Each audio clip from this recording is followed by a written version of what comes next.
નમસ્કાર મિત્રો, હમણાં થોડા દિવસ પહેલાં આપણે એક મલયાલમ ફિલ્મ જોઈ સ્થાનાર્થી શ્રીકુટ્ટમ. એની અંદર એક સરસ વિચાર રજૂ કરેલો છે કે બાળકોની બેઠક વ્યવસ્થાનો. તો એ બેઠક વ્યવસ્થાની અંદર એક સુંદર વિચાર છે કે નો મોર બેક બેન્ચર, કે હવે બેક બેન્ચર છે જ નહીં, કે એની બેઠક વ્યવસ્થા એવી રીતે રજૂ કરેલી છે કે દરેક વિદ્યાર્થી ફ્રન્ટની અંદર જ આવે છે. તો એ બેઠક વ્યવસ્થાનો એક આપણે ટ્રાય કરી જોયો છે. તો ચાલો એના વિશે આપણે જોઈએ. તો આપણે બાળકોને એ બેઠક વ્યવસ્થા પ્રમાણે બેન્ચીસો ગોઠવી છે અને બાળકોને એના પ્રત્યેના કેવા અનુભવો છે તેની એક જાણકારી મેળવીએ. આવો.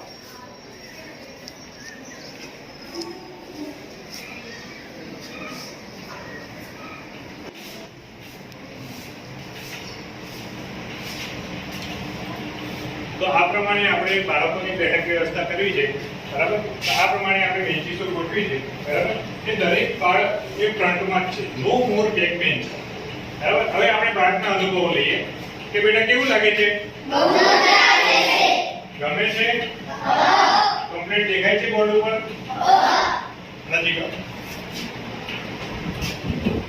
બેટા કેવું લાગે છે? બહુ મજા આવે છે. કમ્પ્લીટ દેખાય છે અહીંયાથી? તો અહીંયાથી આપણે કેવું લાગે છે બેટા? શિક્ષક એકદમ નજીક છે. અહીંયાથી બોર્ડ પરનું વિઝન તમને કમ્પ્લીટ દેખાય છે? દેખાય છે ને? બરાબર. તો આપણે એ મલયાલમ ફિલ્મની અંદર સુંદર વિચાર રજૂ કરેલો છે કે નો મોર બેક બેન્ચ, બરાબર. પણ આપણે જાણીએ છીએ કે સિક્કાની બે બાજુ, એક ફાયદો પણ હોય, એક ગેરફાયદો પણ. આની અંદર ફાયદો એ છે કે નો મોર બેક બેન્ચર હવે છે જ નહીં, બરાબર. પણ બીજો ગેરફાયદો એ છે કે 30થી વધુ વિદ્યાર્થીઓની સંખ્યા હોય તો એની અંદર આપણે આ ઉપાય કારીગર કરી શકતા નથી. એની અંદર ક્લાસરૂમ ખૂબ મોટા જોઈએ છે, બરાબર. ધન્યવાદ.